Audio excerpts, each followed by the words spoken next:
Jusqu'à 1h sur Europe 1. Caroline Veil.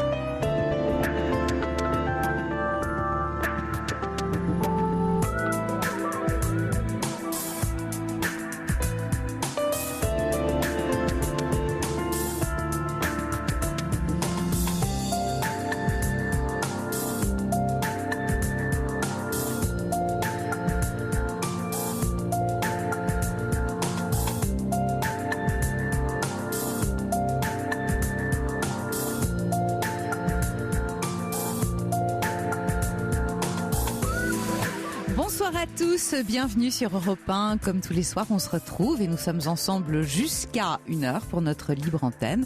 Le 3921, notre numéro d'appel à composer dès à présent si vous souhaitez passer ce soir avec moi à l'antenne. Alors, bien sûr, on parle de vous, de tout ce qui vous concerne, vous touche, vous affecte. Nous sommes dimanche soir, j'espère que vous avez passé un bon week-end. Certains d'entre vous sont en vacances, mais pour d'autres, demain matin, il y a l'école et tout va recommencer. Alors, est-ce que vous avez la boule au ventre comme lorsque vous étiez petit à l'idée de demain matin, ou au contraire, est-ce que pour vous, tous les lundis sont au soleil? Qu'est-ce que vous vivez? Qu'est-ce que vous traversez? Autant de questions qu'on peut se poser ensemble. On bavard tranquille, on digresse s'il le faut, je suis à votre écoute et on partage éventuellement la difficulté du moment. L'idée, c'est de ne pas rester tout seul avec. Alors, avec moi ce soir, j'ai Quentin Corentin. Merci à eux, au standard inépuisable de patience et de gentillesse. Merci aussi à Fabrice qui assure la parfaite réalisation de cette émission. Je récapitule 7 39 21 pour vos SMS en commençant par le mot nuit, 39 21 pour nous rejoindre sur l'antenne et puis vos mails bien sûr sur notre site europe1.fr. Europe 1, Caroline Veil. Bien, je vous propose de commencer tout de suite avec Alice. Bonsoir Alice. Bonsoir, pardon. Bonsoir. Ah, j'entendais un petit soupir. Non, c'est juste que je suis un peu enrhumée. Ah, d'accord. Bien, alors Alice, vous nous avez appelé tout à l'heure. Vous êtes actuellement, dites-vous, dans une impasse avec les hommes. Eh ben oui, oui. Parce que en fait, je casse toute séduction, tout simplement parce que je mets en place tout de suite. En fait, dès qu'il y a une séduction ou l'impression, enfin la sensation, enfin disons que je démasque tout de suite en fait quand un homme est intéressé par moi. Je me fais pas trop d'idées. C'est quelque chose qu'on sent assez vite en principe. Voilà, et donc dès qu'il y a un intérêt, moi ça c'est difficile de résumer à l'antenne. On va prendre le temps, mais on va pas forcément résumer. Ça provoque chez moi en fait la levée d'un bouclier infranchissable, et en fait j'ai décelé que j'avais peur de l'engagement alors que j'ai déjà été engagée pendant plusieurs années avec un homme avec qui j'ai eu un enfant. Donc je ne comprends pas pourquoi j'ai encore cette peur alors que je sais ce que c'est qu'une vie de couple. Enfin, c'est pas inconnu pour moi. Ce qui serait peut-être inconnu, ce serait si les vies de couple agréables, parce qu'en fait, j'ai eu une enfance. C'est ce que j'avais dit tout à l'heure, c'est que j'ai eu une enfance relativement difficile, une adolescence compliquée, que ensuite. Doucement, ralentissez, respirez. Voilà, et qu'à l'âge adulte, je me suis plongée dans une des premières relations que j'ai eues avec un homme qui était dans la séduction pendant les 6 premiers mois, et après toujours voilà, oui, qui était évitant lui aussi. Enfin, donc je pense que le cocktail était assez intéressant. Je pense qu'on cherchait quelque part à guérir quelque chose tous les deux, mais ça a basculé en dernière année dans une relation de début de violence conjugale en fait. Ah, carrément. Oui. Donc du coup, je suis partie et j'ai repassé en revue toute ma vie parce que certes il était coupable, mais on est responsables tous les deux, moi y compris, parce que je suis venue avec mon histoire et que mon histoire elle est pas, elle a fait aussi que, enfin, elle a participé au crescendo en fait, de, voilà. Bien sûr. Et depuis que je suis partie, entre-temps, j'ai vu que alors, j'ai perdu du poids, donc j'ai vu qu'il y a certains hommes qui étaient intéressés par moi. Et de plus, en fait, comme moi, j'ai eu à cœur de restaurer ma propre image vis-à-vis de moi-même, j'ai tout fait pour moi, pour être quelqu'un de bien, qui ment pas, qui respecte ses engagements. Sauf, voilà. Enfin, quand je m'engage, je Attendez, m'engage. la liaison est un peu moins bonne. Pardon. Déplacez-vous ou je ne sais pas ce que vous Oui. avez fait. Voilà, merci. J'ai rien fait. Ouais. Voilà. Euh, Pourquoi vous m'appelez? En fait, pour moi, je trouve que cette peur de l'engagement, c'est en général chez les hommes qu'elle existe. Enfin, en tout cas, et donc je suis un peu étonnée. Pas Moi, en tant forcément. que femme, et je trouve pas autour de moi de personnes en fait qui aient cette problématique-là, qui serait plutôt à l'inverse dépendant affectif, alors que moi je suis dans la contre-dépendance. Contre-dépendance, dites-vous. Je préfère qu'on rompe. Enfin, je suis pas triste des ruptures. Enfin, pas triste. Je digère les ruptures très facilement. Je tourne les pages très vite. Ouais. Mais Alice, parce que j'ai envie de vous dire, vous n'avez pas rencontré des gens qui vous plaisent, tout simplement. Peut-être aussi, oui. Je crois qu'on peut résumer ça comme ça parce que en réalité, quand on rencontre quelqu'un qui plaît, c'est-à-dire qui vous embrase, qui vous séduit, on a le cœur qui bat, les mains moites, on n'arrive plus très bien à respirer, on a à peine terminé de le voir qu'on a envie que ça recommence. Tous ces symptômes, visiblement, vous ne les avez pas. Parce que si vous les aviez, c'est ça le propre de l'état amoureux, c'est d'être dans l'état de manque. Ça m'est déjà arrivé, mais justement, je fuis parce que je trouve que ça fait trop souffrir, en fait. Ouais. Et je préfère être tranquille toute seule. Alors, je ne suis pas plus heureuse pour autant. Ouais. Vous connaissez Est-ce que vous connaissez cette fameuse histoire, docteur? Est-ce que si j'arrête de manger, si j'arrête de boire, si j'arrête de fumer et si j'arrête d'avoir des relations sexuelles, est-ce que je vais vivre beaucoup plus longtemps? Oui, madame, mais vous allez aussi trouver le temps beaucoup plus long. Oui, elle est pas vous mal. voyez, voilà, c'est ce qui vous attend. Est-ce que j'ai répondu à votre question? Oui, plus ou moins, sachant que, en fait, moi, je pense qu'une des problématiques, c'est... alors oui, donc, pourquoi je vous appelle? Parce que j'ai déjà effectué des psychothérapies, mais comme j'intellectualise je vous perds un peu, Alice. Pardon. Voilà, c'est mieux comme ça. J'ai déjà effectué des psychothérapies, mais comme j'intellectualise tout, je c'est vois pas ça. efficace. Ouais. Je crois que vous pensez trop. Alors, c'est difficile d'arrêter de penser, mais j'ai l'impression surtout que effectivement, vous avez raison. Vous avez peur, vous redoutez, vous êtes donc dans le contrôle. Vous êtes en permanence dans le contrôle, donc il n'y a pas de lâcher prise. Maintenant, si je vous dis lâcher prise, qu'est-ce que ça veut dire? Donnez-moi un synonyme. Qu'est-ce que vous me répondez? Voilà. The question. Lâcher prise, c'est tout simplement accepter la situation telle qu'elle est, et pour un temps, prendre ce qui vient. Voilà, sans chercher forcément à avoir le contrôle. Intellectuellement, j'y arrive, intellectuellement, je dis bien, j'y arrive. L'année dernière aussi, j'ai rencontré 2 hommes avec qui je me suis dit tiens, on va vivre le moment présent pour voir. Et ça me convenait pas parce qu'il y a tout de suite l'affectif après qui arrive et que je peux me dire allez, profitons du moment présent, mais après je rétropédale en fait en me disant non mais c'est bon, ça m'intéresse pas, je veux pas, et voilà, et au revoir, ciao. C'est un peu ça. Écoutez, moi j'ai surtout l'impression que je ne sais pas très bien à quoi ressemblait le couple de vos parents, parce que vous dites une enfance, une adolescence difficile et ensuite une relation de couple qui m'a paru très compliquée. Pas équilibrée, voilà. Très compliqué. Tout ça visiblement ne vous a pas laissé de bons souvenirs. Alors est-ce que c'est pas pour ça que vous avez peur d'y aller? Je crois que oui. Mais c'est de l'inconnu, effectivement. Voilà, mais c'est pas parce que c'est inconnu que ça n'est pas bien ou que ça ne sera pas mieux. Mon cerveau le sait. Ouais. En fait, moi, je me demande parce que aussi des hommes, c'est vrai que c'est agréable pour moi d'être prise dans les bras, par exemple, mais je vais avoir beaucoup de mal, moi, à donner. quelque chose. Et comme je suis pas quelqu'un de manipulateur, j'ai pas envie de faire croire que, alors que je suis pas certaine de pouvoir donner ce que eux attendraient en fait. Mais Et, si et vous aimez la personne, si vous aimez votre partenaire, vous donnerez sans réfléchir. Parce que c'est ça l'amour, c'est vouloir du bien à l'autre. oui, Donc à la minute où on veut du bien à l'autre, on a envie de faire pour lui ce qu'on aurait envie qu'il fasse pour nous.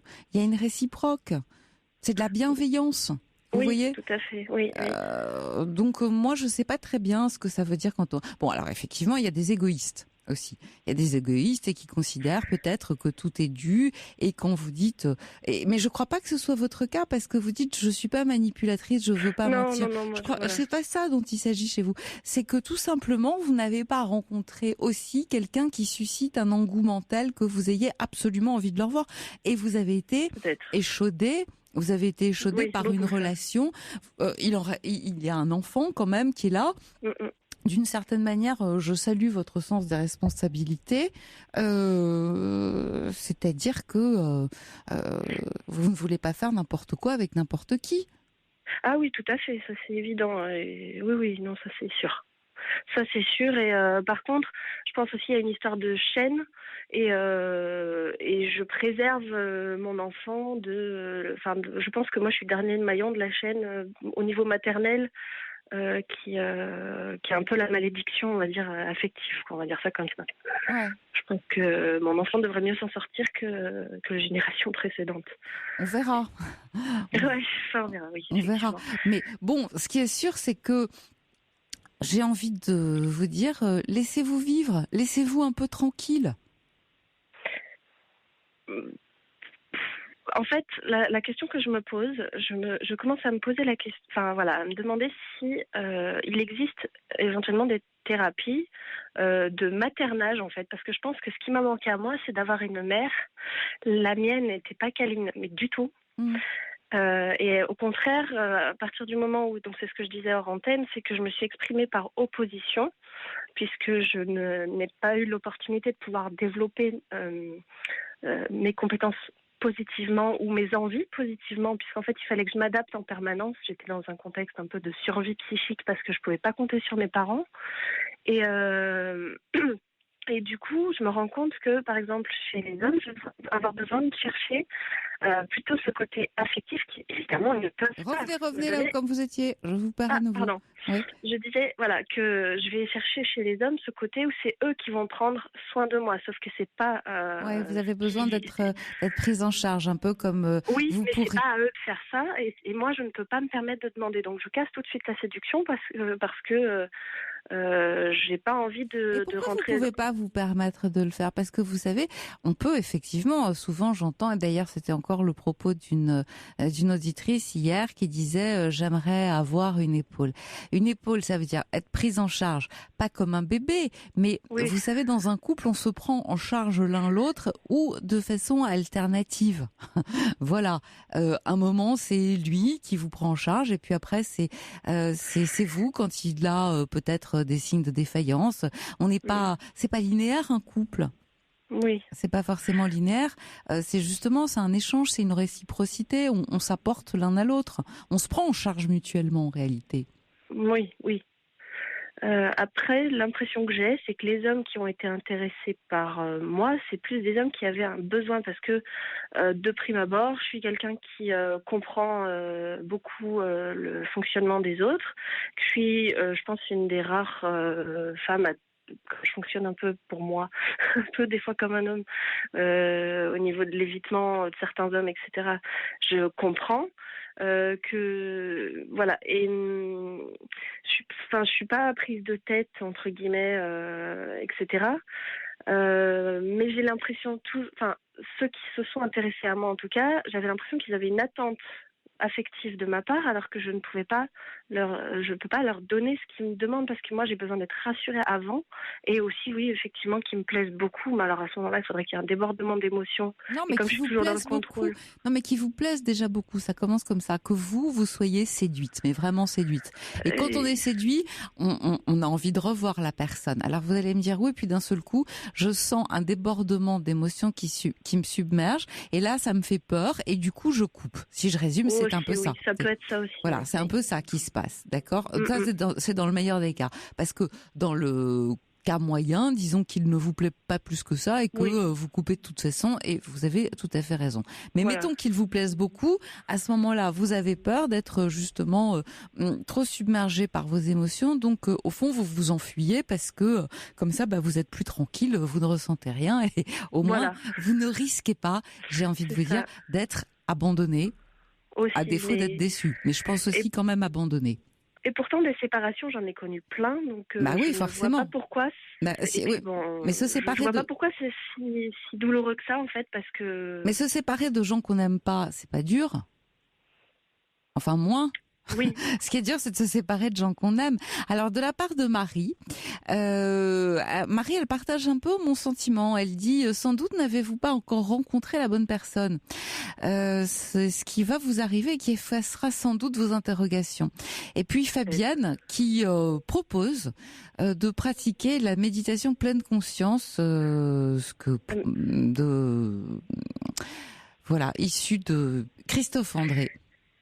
D'accord. Sur Moi, YouTube, je me suis acheté un CD, justement. Ouais, je sais pas. Je l'ai jamais. Je sais pas très bien ce que ça vaut. Effectivement, méditer pour mettre ses émotions à distance, etc., etc. Oui, pourquoi pas. Mais enfin, ça va pas résoudre le problème, juste la méditation. Moi, je crois que ce qu'il vous faut, c'est effectivement vivre le moment présent. Et puis, si vous vous sentez, débordé par l'émotion, verbalisez à ce moment-là. Oui. Après, le problème que j'ai aussi, c'est que... c'est important de verbaliser, de dire à l'autre ce qu'on ressent.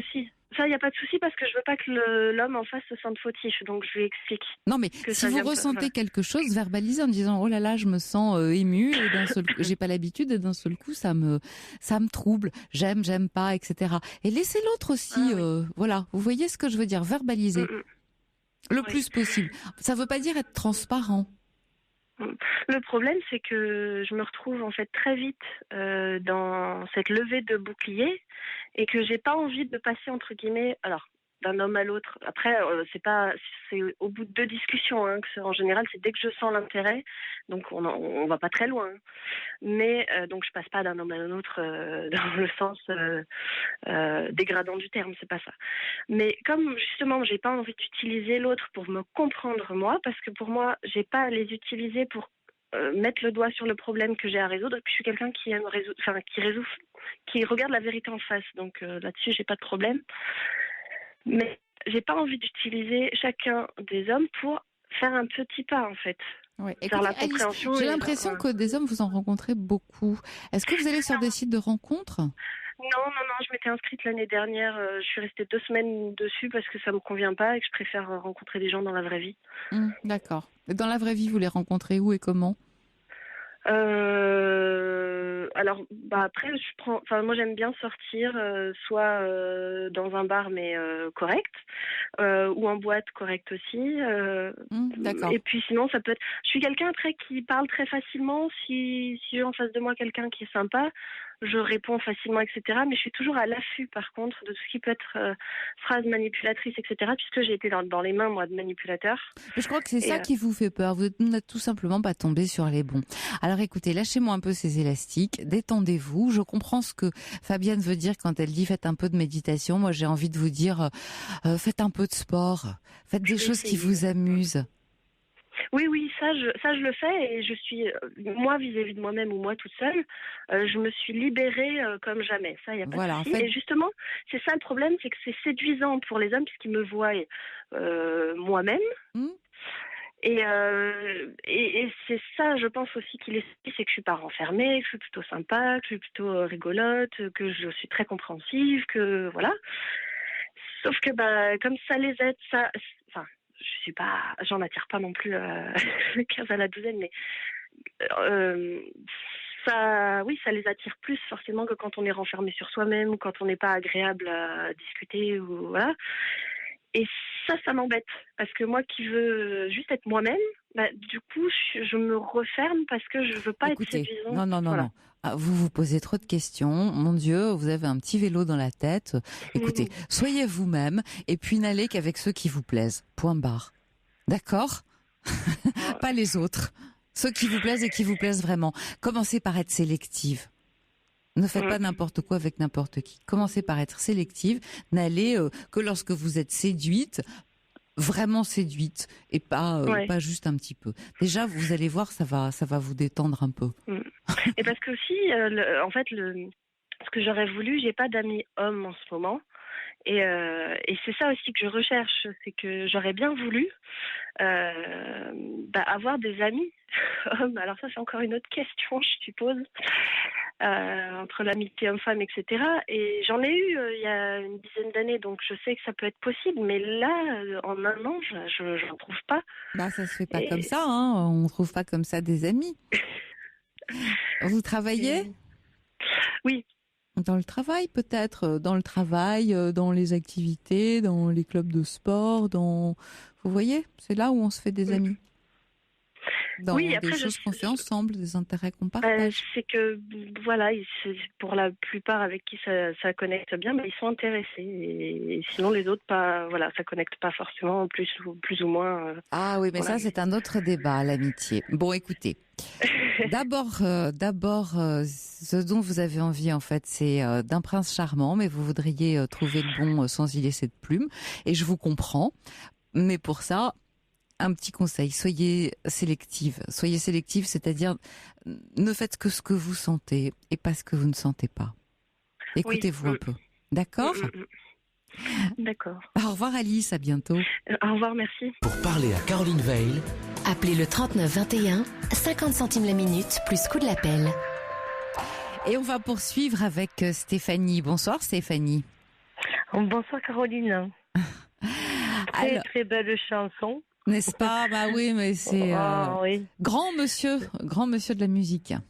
Et c'est vrai que juste avant la Saint-Valentin, c'est un petit slow qu'on pourrait se faire demain. Ça serait super sympa, en tout cas super musique. Voilà. Ouais. Alors juste avant la Saint-Valentin, donc parlez-moi de cette Saint-Valentin pour vous, Stéphanie. À quoi elle va ressembler ?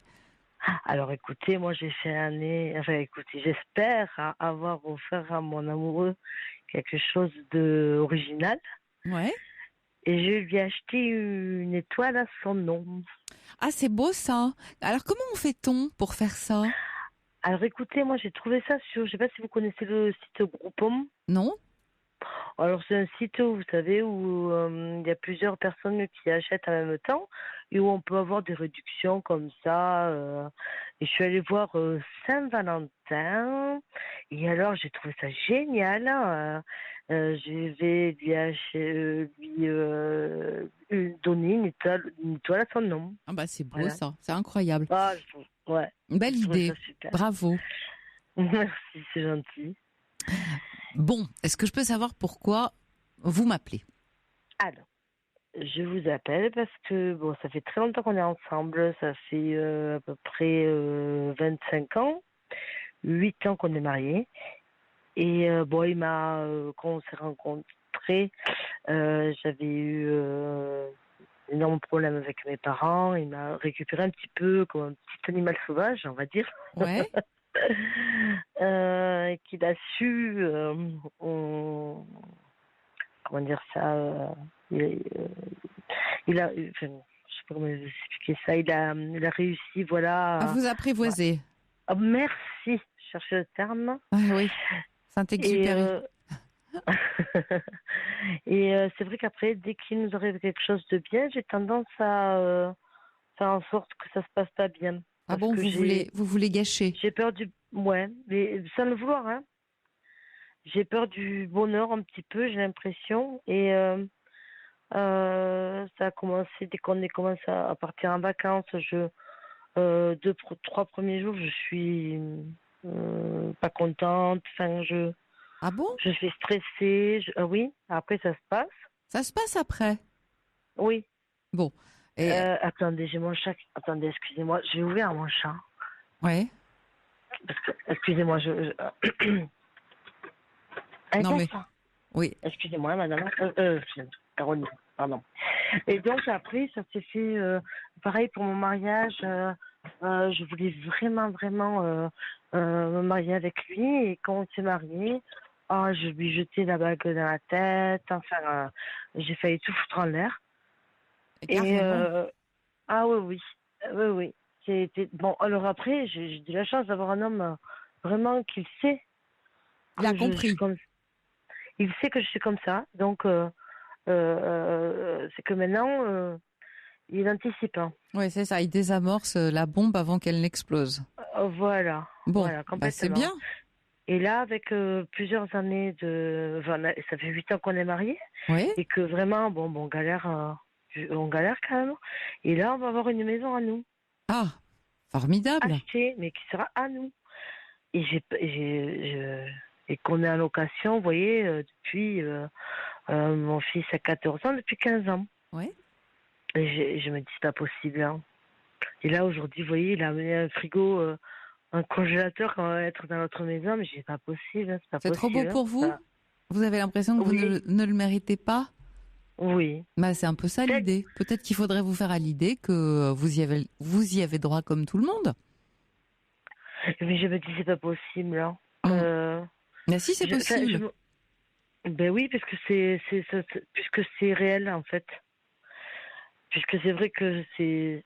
Et je me dis, alors j'ai commencé un petit peu à m'énerver un petit peu avec lui. Il m'a dit, Stéphanie, tu recommences comme après le mariage. Ne fous pas tout en l'air. Réfléchis. Bah, c'est bien déjà. Et là, je me suis... Vous êtes... super. Bravo. Et quand il m'a dit ça, j'ai dit, je vais appeler Caroline. Parce qu'après, maintenant, j'ai beaucoup plus de recul. Alors, vous voyez, je vous appelle. Mais c'est vrai que je vous ai appelé hier. Oui. On n'a pas pu passer. Non, il y avait beaucoup de monde. Finalement, je pense que j'ai même plus besoin de vous, en fait, parce que mais je vous trouve très lucide. Au fond, exactement, vous n'avez absolument pas besoin de moi. Vous aviez, attendez, en fait, ce que vous aviez, c'était de dire ce que vous aviez dans la tête à voix haute à quelqu'un. Voilà. Et donc, vous avez pensé à moi, c'était une bonne idée. Mais ça y est, c'est fait. Voilà. Ça y est, c'est fait. Exactement. Bon. Ouais. Exactement. Et j'ai fait le travail depuis hier que j'ai appelé. Ouais. Et je me suis dit, non, finalement, Steph, tu as droit toi aussi. Voilà. Tout va bien se passer. Mais oui. Je suis folle amoureuse de mon homme. J'ai des enfants merveilleux et puis j'ai droit après tout. Mais exactement, vous le méritez, vous y avez droit parce que vous êtes là et puis parce que s'il est avec vous encore et toujours amoureux, c'est bien parce que justement vous l'intéressez, que vous lui donnez autant qu'il vous donne, c'est tout. Complètement. Et voilà, donc à partir de maintenant, on profite. Oh, c'est génial. Hein. Merci. Enfin, merci de... Et je voulais... vous parlez de l'autre auditrice que j'ai entendue là avant de passer à l'antenne. Alice. Et voilà, Alice. Et je suis complètement d'accord avec vous. Je pense que déjà, elle n'a pas rencontré son vrai amoureux. Elle n'a pas rencontré le bon. Voilà, parce qu'elle n'agirait pas comme ça, elle ne se poserait pas autant de questions. C'est ça. Et je pense qu'elle intellectualise trop.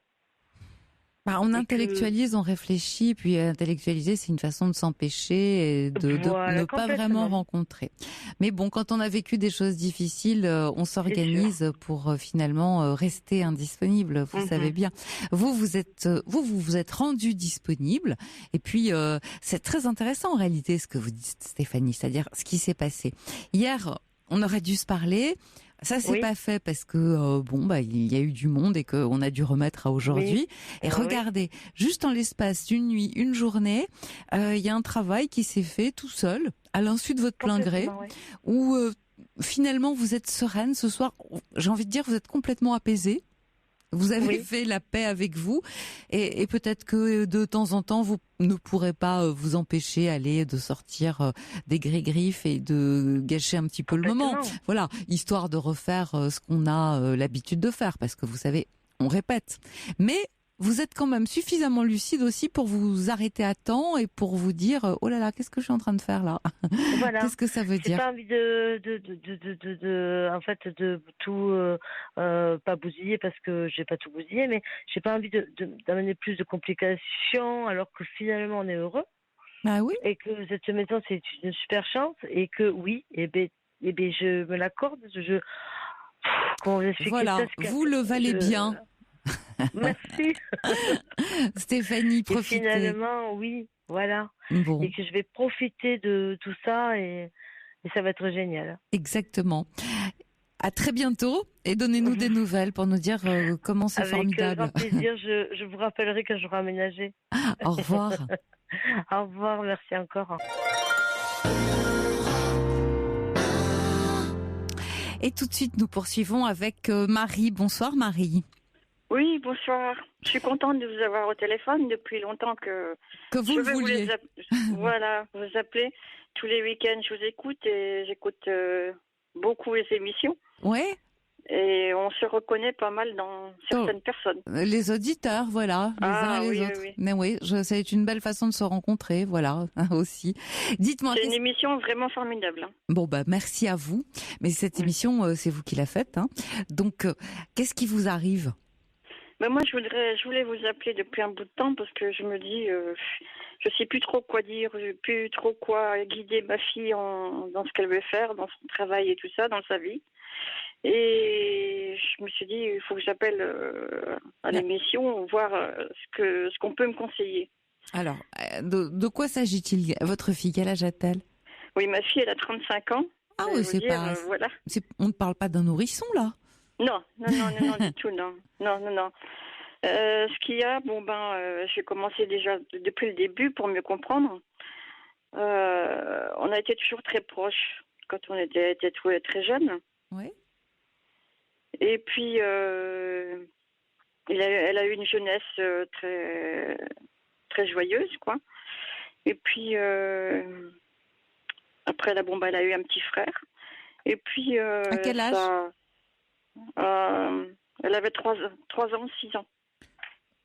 Elle avait 3 ans ou 6 ans quand elle a eu un petit frère? Non, 6 ans. 6 ans, d'accord. Oui.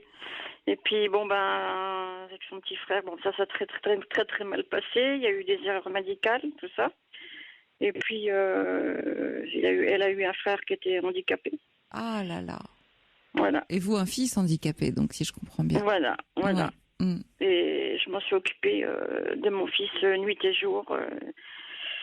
Voilà, quoi. Mais je m'en suis occupée, j'ai relevé les manches et je m'en suis occupée jour et nuit, quoi. Mon Dieu, ça c'est une des épreuves les plus douloureuses qu'on ait à affronter. Et là aujourd'hui, où en êtes-vous avec lui? Est-ce qu'il y a, mon mari, on s'entendait très très bien dans mon couple, et mon mari n'a pas supporté l'handicap de son fils. Oui. Donc il vous a laissé?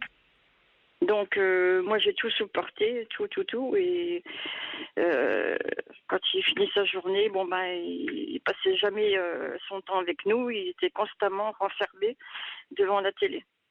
Ouais. Il n'a pas pu affronter, assumer ça. Voilà.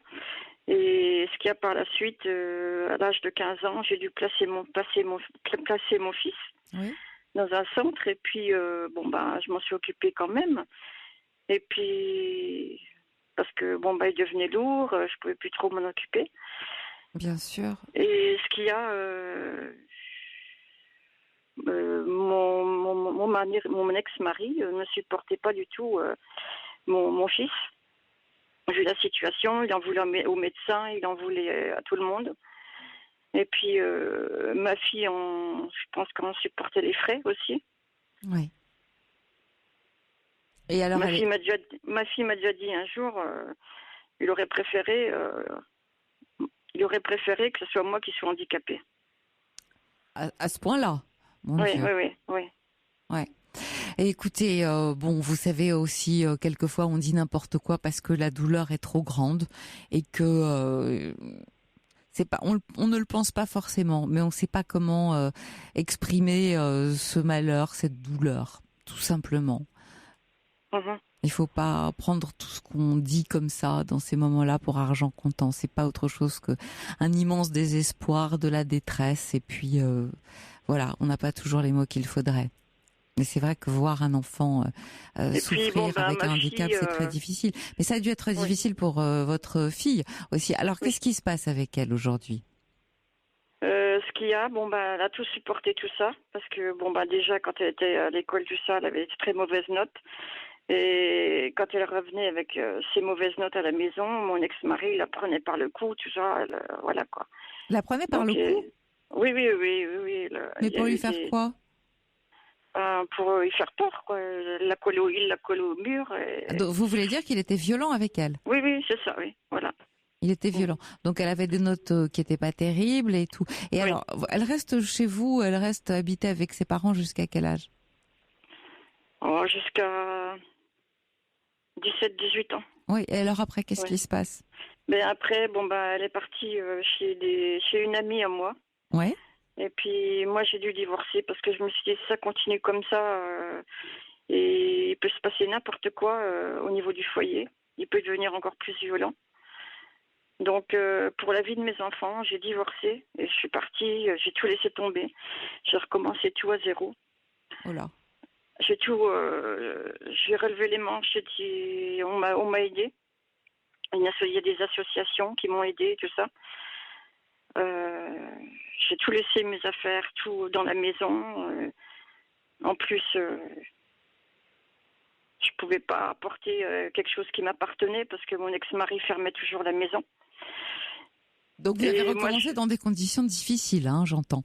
Oui, oui. Et alors, quel est le problème avec votre fille aujourd'hui, Marie? Oui, voilà. Vu qu'elle était chez des amis, moi, le temps que je me refasse, que je trouve un logement pour nous abriter.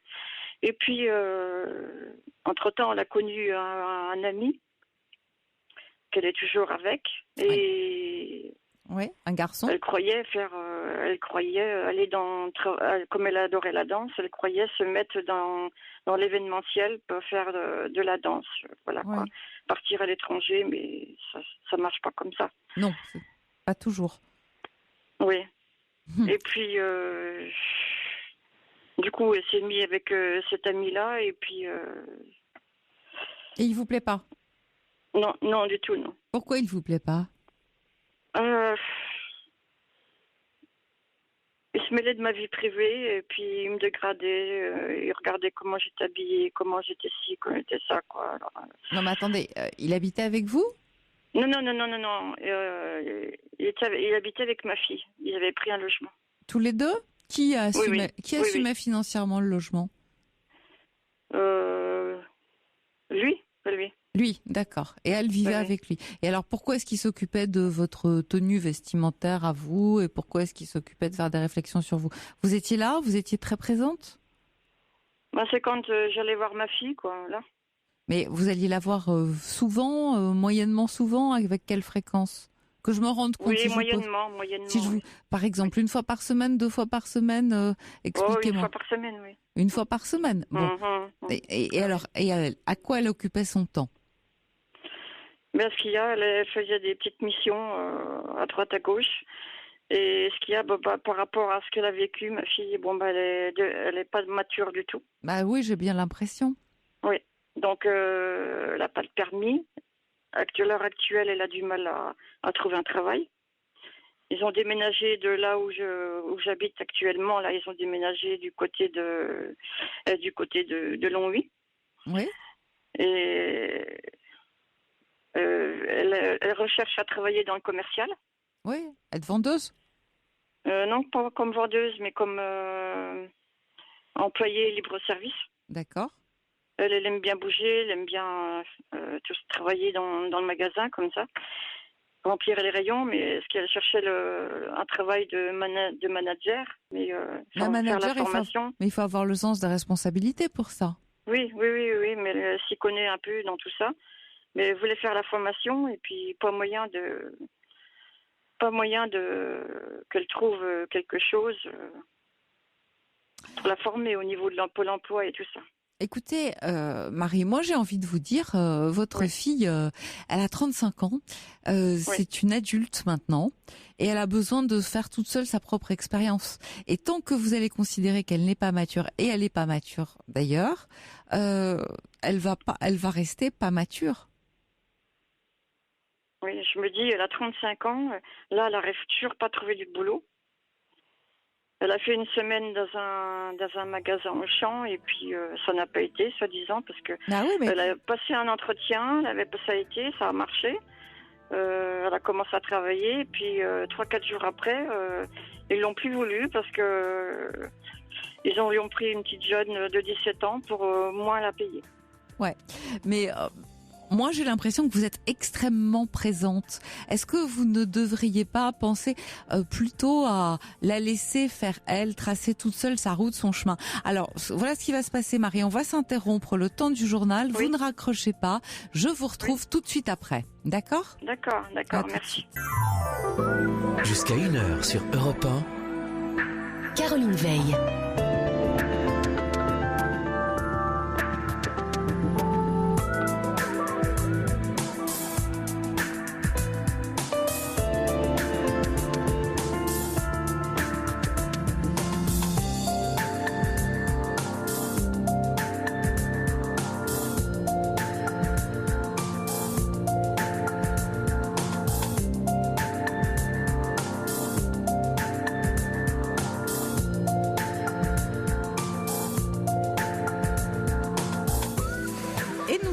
Reparti pour notre deuxième et dernière heure de Libre Antenne. À 1h, vous le savez, hélas, on se quitte, mais d'ici là, on va parler de vous, de ce qui est important pour vous, ou bien de choses légères. On parle de ce qui vous rend heureux ou malheureux. Cette émission, c'est la vôtre, donc c'est vous qui la faites. Il n'y a pas de questions ridicules, tous les sujets sont permis. Et je suis à votre écoute. 39 21 pour nous rejoindre et passer avec moi à l'antenne. 7 39 21 pour vos SMS qui me permettent d'avoir vos réactions à chaud en commençant par le mot nuit. Et puis vos mails bien sûr sur notre site europe1.fr. Europe 1, Caroline Veil. Bien, alors un peu avant le journal, nous étions avec Marie. Marie, vous êtes là ? Oui, je suis toujours là, oui. Ah, merci. Merci. Donc, je vous retrouve. Donc, je résume pour les auditeurs qui nous prendraient en route la situation. Donc, vous avez divorcé de votre mari. Vous avez 2 enfants, une fille qui est un souci pour vous et puis un fils également parce que vous avez eu un enfant handicapé que vous avez dû placer à l'âge de 15 ans dans une institution spécialisée et que c'était pour vous une source à la fois de profond chagrin et aussi de gros soucis. De ce que j'ai bien entendu. Oui. Alors, votre fille aujourd'hui, malgré tout, on en parlait, elle a 35 ans. Elle est avec un garçon. Depuis combien de temps elle est avec lui? Un certain temps encore. Oh, ça fait bien 15 ans. Écoutez, ça fait 15 ans qu'elle est avec lui. Oui. Si vous croyez pas que c'est un couple qui fonctionne, même si vous ne l'aimez pas beaucoup, après tout, c'est son choix à elle? Je me pose des questions. De quel genre? Je me demande parce que, il y a comme ils sont en colocation avec des amis, enfin des filles, comment je veux dire, qui ont des problèmes aussi. Oui. Et qui ont dans la vingtaine, 30 ans aussi, et qui ne travaillent pas, qui sont RSA et qui ont eu des problèmes au niveau familial peut-être, ou je sais pas trop, je sais pas quoi. Et ils se partagent les frais. Ils se partagent les frais de tous les jours, du logement, tout ça. Mais ils se posent pas de questions de ce qu'ils veulent faire de leur vie, quoi. Bien sûr. Vous l'aidez financièrement, votre fille? Non. Bon. Donc elle ne vous demande rien? Ça m'arrive parce que je sais que dans une situation qu'elle travaille pas, qu'elle est au RSA, quand je peux, je lui envoie 150 €, ou ça m'est arrivé de lui envoyer 1 ou 2 colis comme ça. Oui, bien sûr. Moi, je crois qu'il faudrait. Je comprends que vous êtes une maman et que vous avez à cœur de l'aider, mais je crois que peut-être elle a pris l'habitude aussi de s'habituer à ce que vous l'aidiez, à être un peu assistée par vous. Vous dites que vous allez la voir une fois par semaine. Pourquoi c'est pas elle qui vient vous voir? Non, je la contacte. Hein. Ah, Là, je vous la la contacte contactez. parce qu'elle a déménagé il y a 2 ans.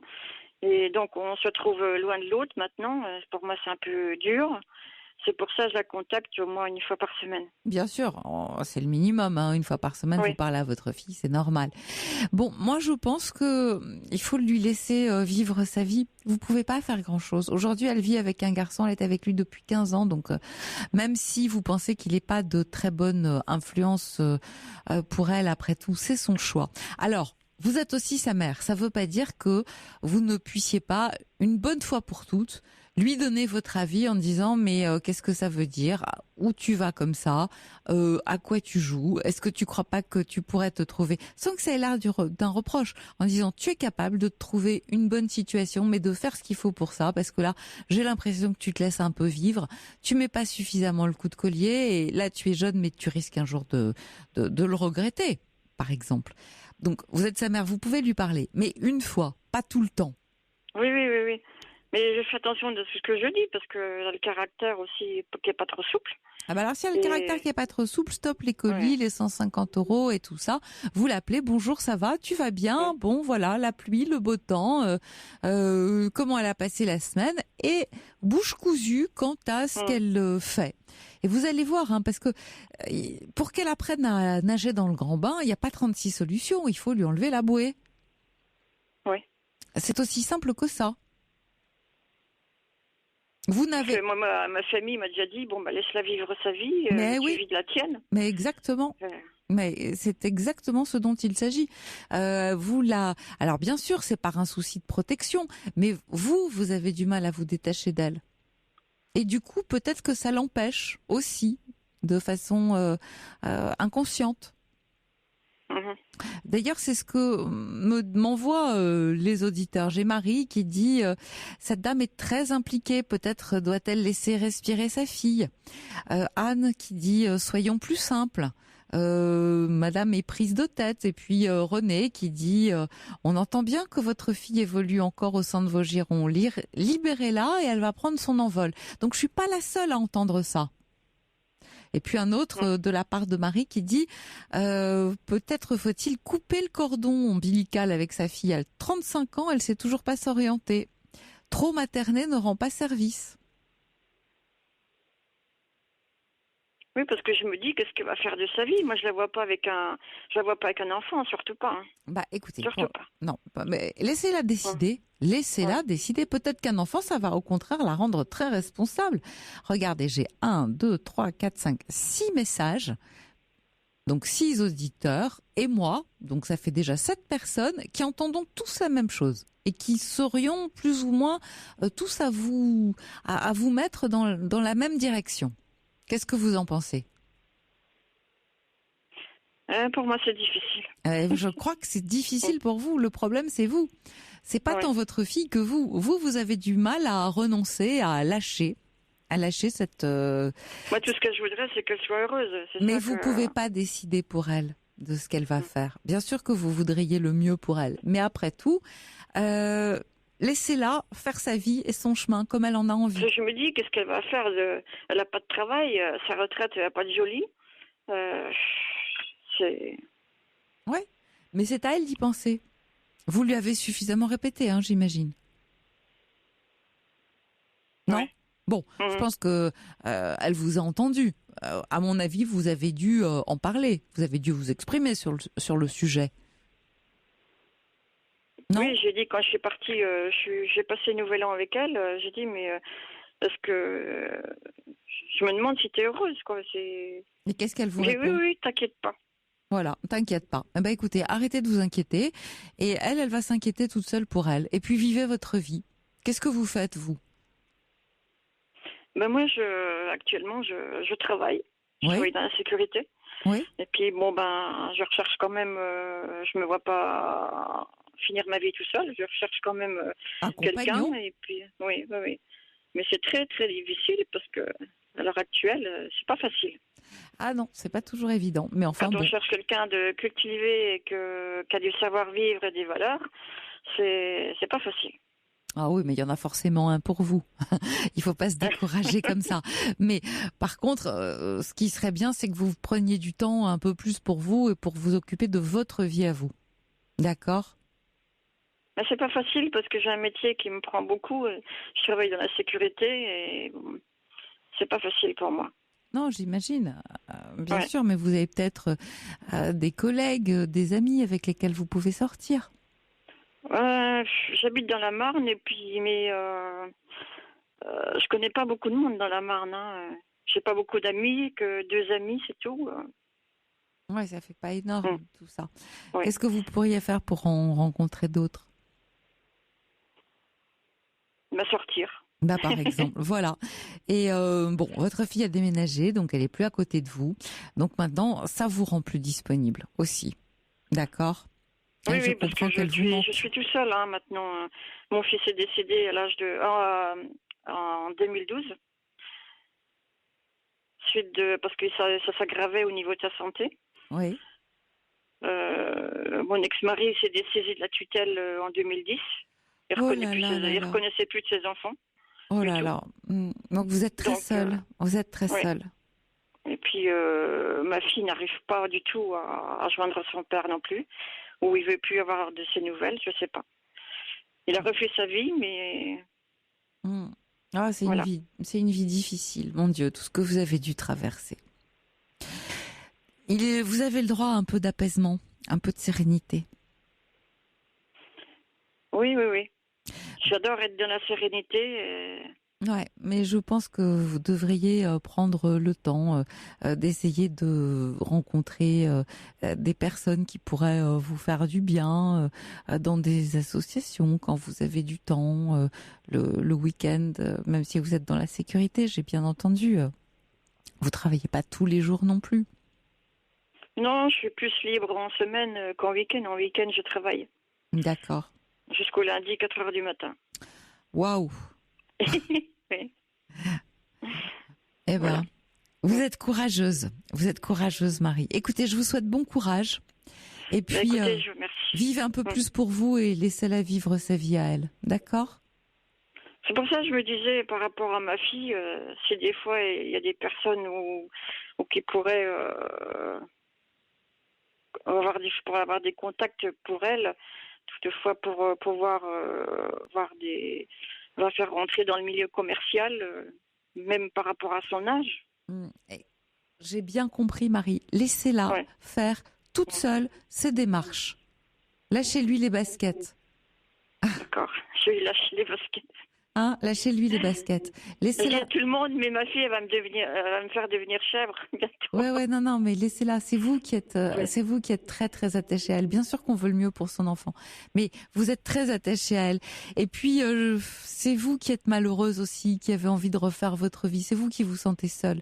Alors allez-y, pensez un peu à vous et laissez-la respirer. D'accord ?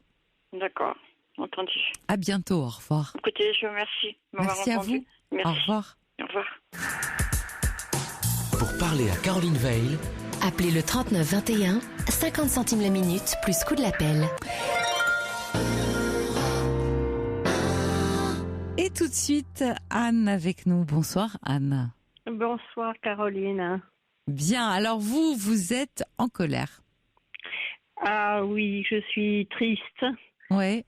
et en colère contre le fait qu'on déboulonne tous les saints actuellement et les fêtes religieuses. Et puis on garde la Saint-Valentin parce que ça rapporte beaucoup d'argent et ça incite les gens à acheter des bouquets de fleurs ou des cadeaux ou voilà. Alors bon, à Noël, j'ai pas vu mes petits enfants. C'est plus une fête religieuse, c'est un déballage de dépenses, etc. Mais les gens s'endettent même. Pas que c'est le ski. Enfin, tout est bouleversé, quoi. Et là, au moment de la Saint-Valentin, d'entendre tous les spots Bon. Alors, moi je suis d'accord avec vous. Bien sûr que c'est une vaste opération commerciale. On va pas dire le contraire. Mais en même temps, regardez comme ça fait plaisir. Oui, mais enfin, quand on s'aime bien, si vous voulez, on n'a pas besoin de la Saint-Valentin pour se prouver son amour. Mais non, on n'a pas besoin de la Saint-Valentin pour se prouver son amour. Mais quand même, se dire que ce jour-là, on va faire quelque chose d'un peu spécial ou d'un peu particulier. Alors, ça fait plaisir et en même temps, c'est vrai que... mais c'est dur pour ceux qui n'ont pas d'amoureux. Exactement. C'est-à-dire que pour tous ceux qui sont seuls, c'est leur dire, voilà, vous êtes encore plus seuls que ce que vous ne croyez. Absolument. Je suis d'accord avec vous. C'est pas sympa pour les autres. C'est pas sympa pour les autres. Vous savez, la fête, c'est pas la fête de tout le monde, hein. Oui, bien sûr. Bon, enfin, c'est la fête des amoureux. Alors, vous savez, il y avait aussi avant la fête la Sainte-Catherine. Là, la Sainte-Catherine, quand on coiffait Sainte-Catherine, c'est qu'on avait 25 ans et qu'on n'était pas mariés. Et qu'on n'était pas mariés, oui. Bon, donc on avait un joli chapeau et puis ça voulait dire qu'on n'était pas mariés. Bon, il y en a plein des fêtes comme ça, des saints qu'on a... On a des boulonnais, oui. Qu'on a des boulonnais, je sais pas.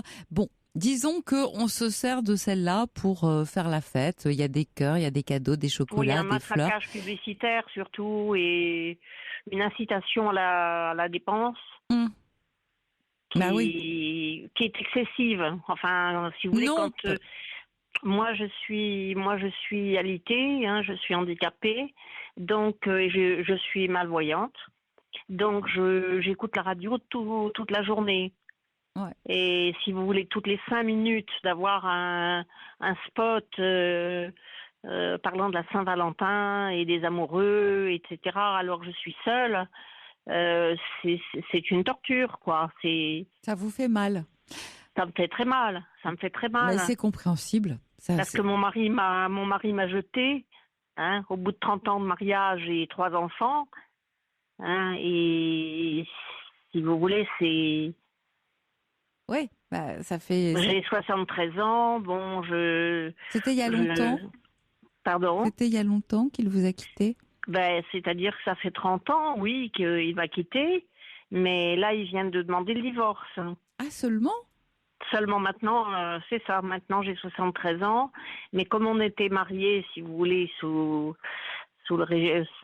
contrat, hein. Alors on a chacun la moitié de notre appartement, alors il voudrait liquider ça, avoir en propre son appartement et à ce moment-là, moi j'aurais le mien en propre aussi. Mais dites-moi, lui n'a pas demandé le divorce, mais vous non plus? Moi je ne voulais pas demander le divorce, je n'avais pas d'acrimonie contre lui, je ne voulais pas demander le divorce.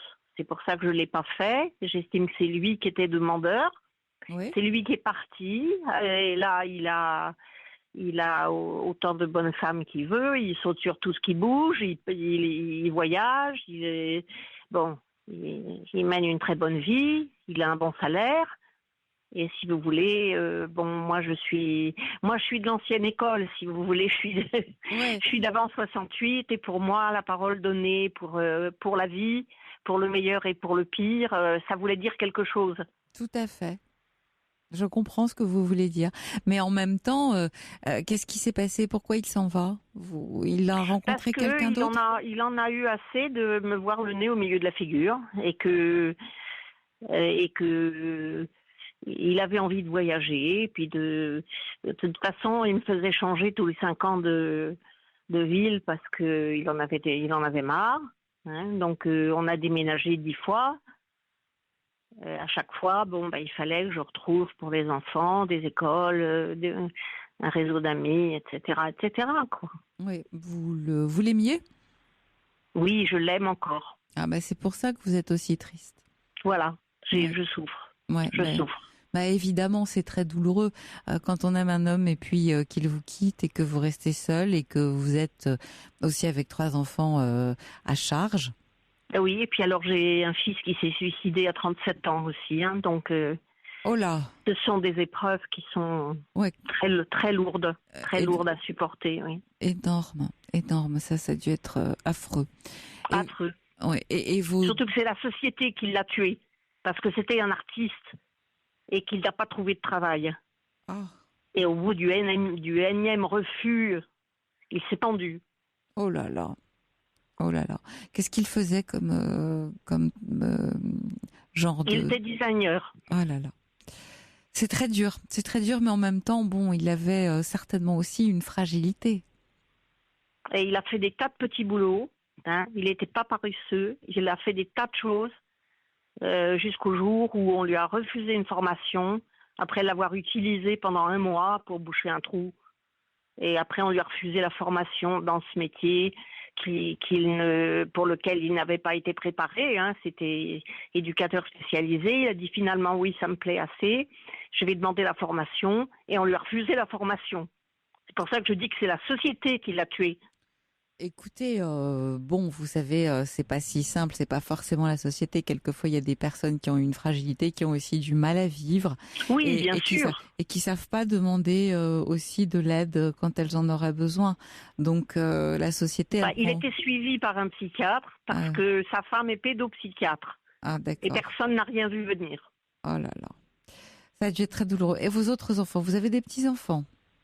Oui, j'ai des petits-enfants que je n'ai pas vus depuis l'été. Ah bon, comment ça se fait? Mais parce que mes enfants ont autre chose à faire que de s'occuper d'une vieille femme comme moi. Quand vous les voyez, qu'est-ce que vous faites ensemble?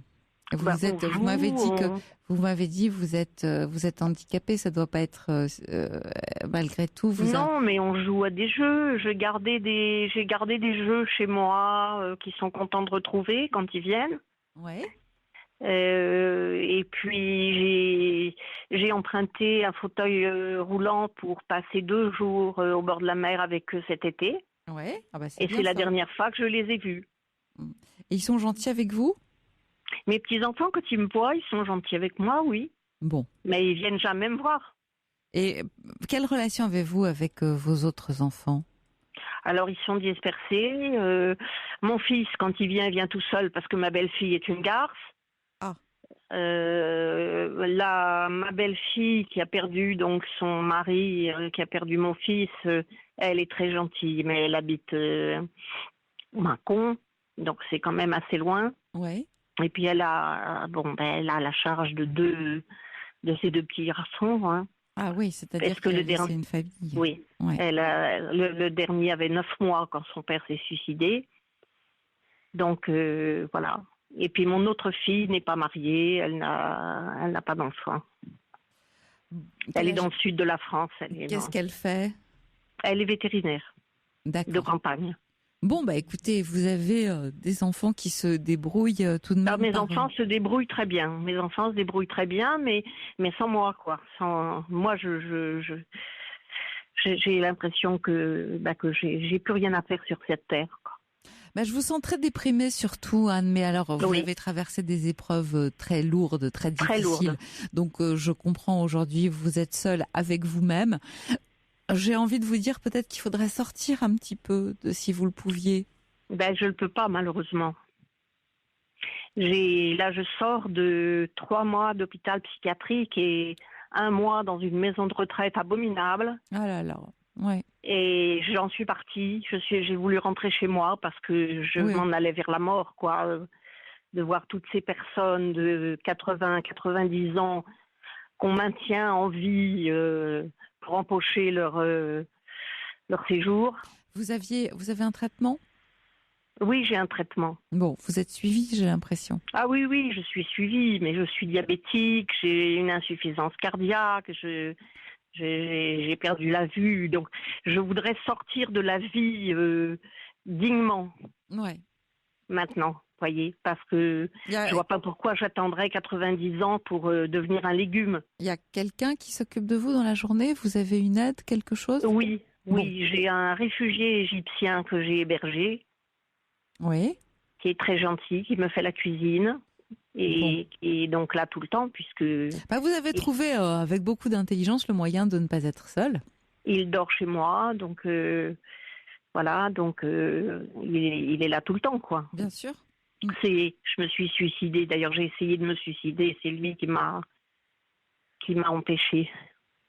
Il s'est rendu compte que je voulais me tuer. Ouais, il vous a sauvé. Il m'a sauvée, il m'a sauvée. Écoutez, Anne, j'entends que vous vivez des choses très lourdes et très douloureuses. Ouais. Je comprends que vous ayez besoin d'en parler.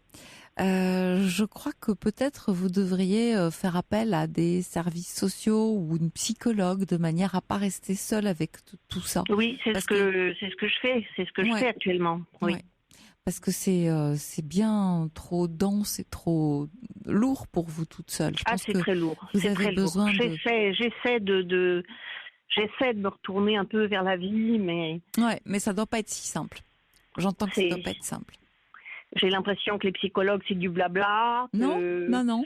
De toute façon, ils sont là pour vous écouter, pour vous aider à passer un moment, parce que ça dure un temps, qui est difficile. Je pense que ça ne va pas, cet état de déprime que vous avez ne va pas rester tout le temps si vous avez un traitement adapté. C'est pas de la déprime, c'est que je suis plus en phase avec cette vie. Ouais. Je suis plus du tout en phase avec la vie. Oui, mais ça, c'est le langage des déprimés. Ça va trop vite, ça, si vous voulez. Bon, je fais un petit peu d'informatique, mais je suis pas de cette génération-là, donc je m'en sers pas très bien. Tout va trop vite pour moi. Tout va trop vite pour moi. Et je sais que je ne ferai pas de progrès dans ce domaine. Il faut qu'on vous aide, il faut qu'on vous montre un peu plus, il faut qu'on s'occupe de vous aussi. C'est ce dont vous avez besoin. Vous devriez. Alors, vous savez, je cherche partout, par exemple. Vos enfants, davantage. Comme je peux plus lire, j'aimais beaucoup lire. Bon, j'étais professeur de français, donc je lisais beaucoup et j'aimais beaucoup lire. Comme je ne vois plus. On me prête des livres enregistrés. C'est ça, des cassettes audio, ouais. Oui, voilà. J'essaie tout ce qui peut me changer un petit peu, parce que les journées sont très longues, quoi. Oui. Ouais. Oui, c'est vrai. Et je me sens surtout très privée d'amitié, d'affection, de la part de mes enfants, mais de mes enfants, pas de mes petits-enfants, parce qu'ils sont encore trop jeunes, donc leur affection, ils n'ont pas, si vous voulez, une affection, on ne se voit pas souvent. Non, vous ne les voyez pas beaucoup, mais... Je ne les vois pas assez pour qu'ils développent une affection personnelle pour moi. Il faut leur parler un peu, vous les appelez. Ils sont contents quand ils viennent me voir, quand leurs parents les amènent. Mais c'est de temps en temps, c'est vraiment, je vous dis, depuis l'été, je ne les ai pas vus. Je les ai pas vus depuis. Je les ai vus 2 jours cet été. Et puis pour vous, c'est très difficile de vous déplacer, j'ai bien compris. Et moi, je peux pas me déplacer. Ouais. Donc c'est vraiment une fin de vie abominable, quoi. Entre, je vous dis, mon mari qui m'a jetée, et puis mes enfants qui mènent leur vie. Je suis contente qu'ils soient autonomes. Je suis contente qu'ils aient leur situation, qu'ils vivent, qu'ils aient des amis, etc. Mais il n'y a pas de place pour moi. Oui, c'est tout de même très dur. Il n'y a pas de place pour moi. Non. Je me demande pourquoi d'ailleurs. Pourquoi cette tant d'indifférence à votre égard? Oui. C'est vrai qu'on peut peut-être se poser la question, oui. Je pense que mon fils, qui est le plus proche, se protège, parce que, il est un peu c'est lui le plus près de moi, donc quand j'ai été hospitalisée et tout ça, il a dû s'occuper de moi. Bien sûr. Voilà, donc je pense qu'il se protège. Sa femme ne l'incite pas du tout. Jamais elle ne me téléphone pour prendre de mes nouvelles, mais me dire un petit bonjour. Vous voyez, je demande pas grand-chose. Ils sont tous armés avec des SMS, des machins, des ordinateurs, mais j'ai jamais de message. Ouais, c'est pas facile. J'ouvre l'ordinateur, j'ai jamais rien dessus, quoi. Ouais. Mais peut-être que vous devriez faire savoir aussi, vous, en leur adressant des messages que vous tenez à eux et que vous aimeriez les voir davantage. Voyez, là, mais leur dire que leur dire que vous tenez à eux, que vous avez été content de les voir, que vous aimeriez partager ceci et cela. Je reçois un petit mot de Joseph qui dit: pourtant, on sent une force extraordinaire chez vous. Je suis sûre que vous tenez malgré tout à la vie. Et puis Anne qui dit: vous avez de la chance d'avoir des petits enfants. Peut-être. C'est vrai. Voilà, c'est vrai, mais c'est comme si j'en avais pas. Ouais. C'est comme si j'en avais pas. C'est comme si j'avais pas d'enfants et pas de petits-enfants. le plus affectueux pour moi, c'est mon égyptien. Bah oui. D'ailleurs, il me dit, chez nous, on n'abandonne pas en Égypte, on n'abandonne pas les parents. Non, les personnes, les anciens, les personnes âgées. On vous considère comme sa fiancée, lui, comme notre maman de France, quoi. Eh ben, écoutez, c'est bien, voilà. Vous avez trouvé une famille de substitution. Mais oui, je reconnais, c'est vrai. Oui, mais je reconnais aussi que c'est douloureux de pas avoir les siens. Écoutez, je vous souhaite beaucoup de courage. Je vous remercie beaucoup. Je vous souhaite beaucoup de courage et vous avez bien fait de nous appeler. À très bientôt. Beaucoup. Au revoir. Merci beaucoup. Au revoir.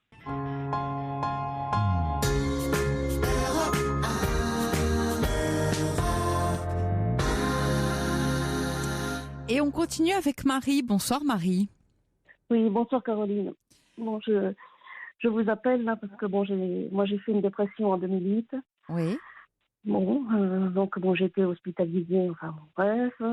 Et puis bon là, j'ai des hauts et des bas. Enfin bon, ça a commencé avec cette maladie. Et puis là, c'est vrai qu'en ce moment, j'ai du mal à bouger. Enfin, je travaille. Hein, Qu'est-ce que vous faites? Je suis musicienne. Ah, vous êtes musicienne? Oui, je suis musicienne. Bon. Oui, mais bon, j'ai été arrêtée l'année dernière, parce que en plus j'avais eu un accident de voiture, donc j'ai été arrêtée 4 mois, donc les 4 premiers mois de l'année 2016. Et puis après, j'ai rechuté pour la dépression, j'ai été arrêtée 2 mois à la fin de l'année. Enfin bon, ça a été une année un peu difficile. Et là, c'est vrai, je vous appelle parce que je replonge un peu là. Alors je fais plus rien. Je m'étais mise au sport, tout ça, j'ai tout arrêté. Est-ce que vous êtes suivie avec un traitement? Oui. Et alors qu'est-ce que vous a dit? Et alors qu'est-ce qu'on vous a dit sur le traitement? Là, mon psychiatre m'a changé un peu le traitement. Il y a combien de temps? La dernière fois que je l'ai vu, ça fait 3 semaines. Oui, voilà. Et est-ce que ça fait 3 semaines? Vous savez qu'il faut un peu de temps pour que ça fasse effet. Voilà. C'est pour ça que je vous posais la question, parce que je suis d'accord avec vous, c'est pas facile. Hein. Moi, à vous entendre comme ça, j'avais l'impression que, vous savez, quelquefois il faut réadapter un traitement, on s'habitue à une molécule, c'est bien d'en changer. Vous n'êtes pas très bien depuis 2008, donc forcément on a dû essayer sur vous des molécules différentes. Oui, plusieurs traitements. Oui. Plusieurs traitements, et là vous dites que vous avez rechuté. Alors il y a un événement particulier peut-être qui a. Non, c'est-à-dire que je suis aussi, parce que les antidépresseurs m'ont fait beaucoup grossir. Ouais. Donc là j'ai pris 10 kilos en un an. 10 kilos, d'accord. Ouais. Alors ça me bouffe la tête. Ouais. En ce moment. Alors je me dis, il faudrait que je reprenne le sport, mais je n'y arrive pas. Je ne fais rien. Alors là, en ce moment, je suis complètement bloquée. Je ne fais plus rien. Ouais, mais c'est pour ça que moi, je pense que vous avez l'effet paradoxal du médicament. C'est-à-dire que c'est pas adapté pour vous. Soit on attend un peu, soit on rechange carrément. Mais ça, c'est un médecin qui doit le faire. Parce que quand on dit que vous ne faites plus rien, si ça fait un certain temps, vous êtes vraiment en dépression. Et c'est une maladie. Et la bonne nouvelle, c'est que ça se soigne. Et ça se soigne très bien. Ça se soigne très bien avec les molécules adaptées. Mais là, je pense pas que ça soit le cas. Non, c'est-à-dire le problème, c'est que c'est montagne russe. Alors ça va très bien à des périodes. Et puis tout d'un coup, avec la fatigue, parce que je travaille dans un pays étranger, donc je suis obligée de faire la route tous les jours. Pour aller travailler. C'est pas que ça soit trop loin, mais enfin, j'ai quand même 70 km aller-retour pour aller bosser. Ah, c'est pas Alors, rien. tous les jours, à faire la route. Et vous ne pouvez pas vous arrêter un petit peu? De toute façon, là, quand je peux plus, je m'arrête, parce que Oui, voilà, parce que je suis hospitalisée comme l'année dernière. C'est pas facile. En clinique. Il y a des. Et là, c'est vrai que je n'arrive plus. Alors, je n'arrive pas à décoller. Oui, mais ça, je pense qu'il faut laisser le traitement agir à nouveau ou changer de traitement. Parce que j'ai l'impression que pour l'instant, c'est une question de médicaments, de ce que j'entends. Si vous n'arrivez plus à bouger, et que vous êtes sous traitement, c'est qu'il y a quelque chose de cet ordre. Dites-moi, Marie, il y a du monde autour de vous, des parents, des amis, des enfants? Oui, mes parents, oui. Mais enfin, bon, mes parents sont âgés. Bon, je ne veux pas les inquiéter trop. Bon, ils habitent à une centaine de kilomètres de chez moi. Mais bon, je ne veux pas trop les... Non, mais vous avez un compagnon? Non. Vous êtes toute seule? Oui, je suis célibataire. Alors ça aussi, Bah oui. C'est pas facile. C'est pas facile, hein. C'est pas facile. Non. Et des enfants non, peut-être? Je vis toute seule. Non. Ouais. Vous n'avez jamais connu de vie de famille, de couple? Non, jamais. Non. Ah, qu'est-ce qui s'est passé? J'ai eu des relations mais qui n'ont jamais marché. Oui. Ma vie amoureuse est assez compliquée. Ouais. Alors ça aussi, ça me pèse. C'est vrai que c'est pas un choix, hein, le célibat. Hein. Non, c'est pas un choix. C'est pas un choix. C'est pas facile de rencontrer forcément. Et est-ce que vous avez des amis? Oui, j'ai quelques amis, oui. Bon, alors il faut peut-être les solliciter un petit peu en ce moment, dire que vous avez besoin d'eux, de les voir, que vous avez besoin de soutien. Oui, bon, là, j'ai été déjeuner chez une amie ce midi. J'ai passé une partie d'après-midi avec elle. Bon, c'est vrai que ça m'a fait du bien quand même de pouvoir parler. Exactement, parce que bien sûr que les uns et les autres ne peuvent pas forcément vous adopter, mais ça veut dire que quand même le simple fait de passer un moment, de pas se sentir seul, de sentir qu'on est accueilli, déjà c'est un soutien et ça fait du bien. Et puis oui, puis bon, mais j'arrive plus à sortir. Déjà je sors pas beaucoup, parce que j'ai des horaires qui sont pas évidents non plus. Je change d'horaire tout le temps. Enfin c'est pas évident. Point de vue professionnel aussi, point de vue horaire. Mais je sens que vous êtes à bout de force. Oui, non. Puis j'arrive plus à. Je sais pas. Ouais. C'est-à-dire que vous savez, au début de cette dépression, ça a commencé en 2008. En fait, moi j'avais acheté une maison à la campagne. Et puis, je n'ai pas supporté la campagne. Donc pourquoi vous aviez acheté cette maison à la campagne? Ah, je ne sais pas. Je ne sais pas. Ça a été la grosse erreur. Parce que ça m'a déclenché cette dépression. Bah oui, parce que vous avez dû vous sentir très isolée d'un seul coup. Ah oui. Oui. Non, je ne sais pas ce qui m'a pris. Je ne sais pas. Bon. Où est-ce que vous viviez avant? Mais je le paie cher maintenant. Hein. Oui. Et vous êtes toujours dans cette maison?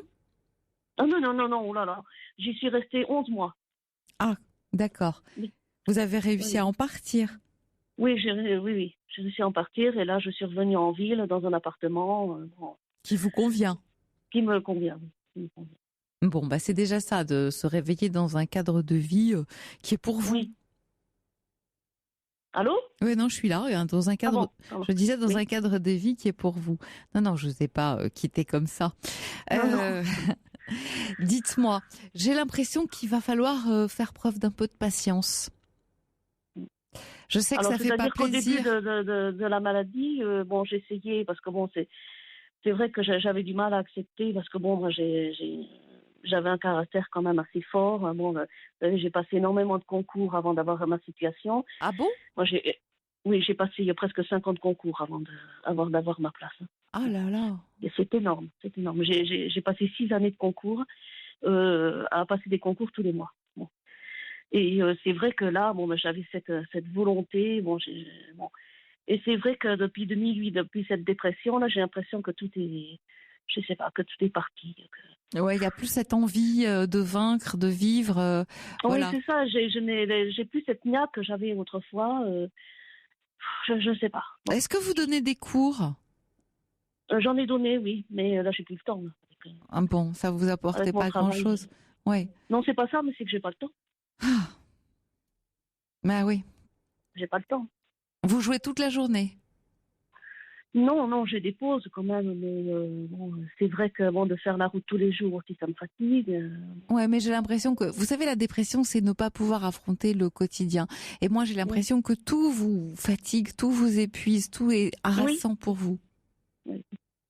C'est trop. C'est du trop. C'est pour ça que je me pose la question de savoir si finalement vous voyez une plage comme ça d'un mois sans rien faire, juste à penser à vous, vous occuper que de vous, vous reposer, dormir, prendre le temps. Vous me dites j'ai pas le temps de faire du sport, mais quand vous êtes comme ça, prendre le temps. Mais non, mais c'est-à-dire que je n'ai pas la force de bouger. C'est ça le problème. C'est que j'ai l'impression de rester sur place et de ne pas avoir la volonté de sortir, Alors bon, Oui, vous mais voyez, hier j'étais complètement crevée, j'ai passé la journée au lit. Enfin bon, c'est.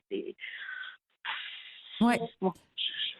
Mais en même temps, il y a des moments où il faut s'écouter. Ça fait du bien de passer la journée au lit si on n'arrive pas à sortir. Ben oui, mais bon, d'un côté, alors je peux pas bouger, mais d'un autre côté, je culpabilise parce que je me dis bon, j'ai rien fait. Bon, Alors, un petit message de la part de Joseph qui dit essayez peut-être, si vous pouvez, de prendre quelques jours avant de craquer dans un autre endroit qu'une clinique, le bord de mer ou un endroit qui vous ferait du bien. Mais je suis au bord de la mer. Ah, vous êtes au bord de la mer. Et l'eau. J'habite au bord de la mer, mais j'y vais jamais. Ah bon, vous n'y arrivez pas? Non, J'ai c'est du mal à difficile. sortir, j'ai du mal. Ouais. Écoutez, moi j'entends que vous n'êtes vraiment pas bien et je crois qu'on va avoir du mal à ne pas attendre, je veux dire, à se passer de médicaments. Il faut attendre absolument de voir si les médicaments agissent parce qu'il vous a changé votre traitement. C'est donc bien sûr, il se rend compte que quelque chose ne va pas. Enfin, il m'a changé de traitement. Bon, ça fait un moment qu'il m'a changé de traitement. Bon, là, il m'a diminué un peu parce qu'il m'avait augmenté beaucoup un médicament parce que bon, je refaisais des crises de panique. Enfin bon, c'est une horreur. Donc, il m'avait re-augmenté un des médicaments. Bon, là, il me l'a rediminué. Bon, parce que ça allait un peu mieux. Mais enfin bon, la dernière fois que c'est pour ça qu'il m'avait re-augmenté un des médicaments parce que bon, Alors, petite question que vous pose Marie, pourquoi est-ce que vous ne vous rapprocheriez pas davantage de votre travail plutôt que de faire 60 km par jour? Ah oui, mais enfin bon, là j'ai acheté cet appartement. Ouais, d'accord, c'est pas si simple. C'était pas évident. Hein. Et vous avez acheté l'appartement avant de trouver le travail? Ah non. Non. Non, je l'ai acheté bien après. Bah, j'ai l'impression que vous faites pas tout dans l'ordre. Vous trouvez un travail et vous allez acheter un appartement qui se trouve à 60 km du travail en question. Non, c'est pas ça, c'est que bon, moi j'ai vécu en France tout le temps. Moi quand je suis rentrée dans mon travail, là, j'ai vécu d'abord dans l'appartement familial. Parce que bon, mes parents avaient acheté un appartement et du coup j'avais vécu dans cet appartement pendant plusieurs années. Hein. Parce que moi je suis rentrée à un moment là, j'ai eu ma situation en 99, donc bon jusqu'en 2008 j'ai vécu dans cet appartement familial. D'accord. Hein. Et puis après bon j'ai fait l'erreur d'acheter cette maison là en campagne, ça a été fatal. Du coup en 2000 ça c'était en 2008 et en 2009 donc j'ai acheté l'appartement dans lequel je vis actuellement. D'accord. Tout de suite après, 11 mois, voilà, vous avez cette maison à la campagne. Oui, de toute façon, et puis, 11 mois plus tard, vous vous rendez compte que c'est une vraie erreur, que vous êtes très isolé, qu'il vous faut tout à fait autre chose. Mais vous avez raison d'ailleurs, parce que quand on est seul, supporter comme ça la campagne et se retrouver au milieu de nulle part. Oui, surtout que moi j'avais vécu 15 ans à Paris, moi. Avant. Ouais. Ah bon, quand même. Alors de me retrouver dans la campagne comme ça.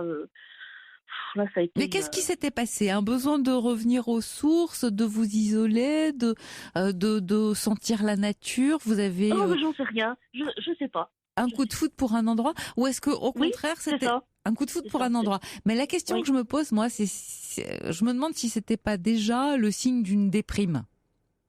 Vous savez, il y a des achats qu'on fait parce qu'on est déprimé. Après, on se dit mais qu'est-ce que j'ai fait? Et en fait, ce sont déjà des symptômes. Un symptôme, c'est-à-dire quand on va se choisir une maison où on est seul, où on va rencontrer personne. Tandis que là, si vous habitez un appartement, déjà quand vous vous sentez un peu déprimé, vous me dites j'arrive pas à sortir. Pourtant, ce serait le mieux que vous puissiez descendre dans la rue, aller vous prendre un café parce que voir du monde autour de vous, ça fait du bien. Bah oui, mais quand je suis dans ces états-là, je ne peux rien faire. Je suis complètement, anéantie. bloquée. Anéantie. Vous avez quelqu'un à qui téléphoner? Oui. Bon, qui avez-vous appelé la dernière fois? Ben, j'ai appelé cette amie là chez qui j'ai été déjeuner ce midi. Oui. Et alors, qu'est-ce qu'elle vous dit? On n'a pas parlé de ça. Bon, Non? non. Bon. On n'a pas parlé. À qui vous confiez? À qui je me confie? Oui. En dehors. Je me confie quand même à cette amie là. C'est la seule que vous ayez? Bien. Non, mais enfin, Bon, je suis alors très proche avec elle. Donc, bon, vous me dites que vous êtes suivi par un psychiatre, mais peut-être aussi, est-ce que vous avez un thérapeute? Je vois une thérapeute. Hein, oui, voilà, exactement. Et alors, qu'est-ce qu'elle dit de votre état, votre thérapeute? Qu'est-ce qu'elle vous conseille? Qu'est-ce qu'elle me conseille? Oui. Bah là, la dernière fois, parce que moi je suis violoniste de métier, oui. Mais j'adore le piano. Donc j'ai un piano chez moi. Et là, elle me conseille justement de reprendre le piano parce que en général, moi quand ça va plus, le signe, c'est que je ne joue plus de piano. Alors que j'en joue tous les jours normalement. Ouais, je fais en général 1 heure et demie de piano par jour. Est-ce que, alors il y a quelqu'un... Pour le plaisir, hein. Pour le plaisir. Alors il y a quelqu'un qui pose la question et c'est assez pertinent. Est-ce que finalement après tous ces concours que vous avez passés, est-ce que vous n'avez pas complètement craqué? C'est possible aussi. Oui, bon. Oui. C'est pas impossible aussi. Alors bon, vous dites que votre thérapeute, elle vous conseille de jouer un peu de piano tous les jours, mais peut-être 1 heure et demie tous les jours, c'est beaucoup.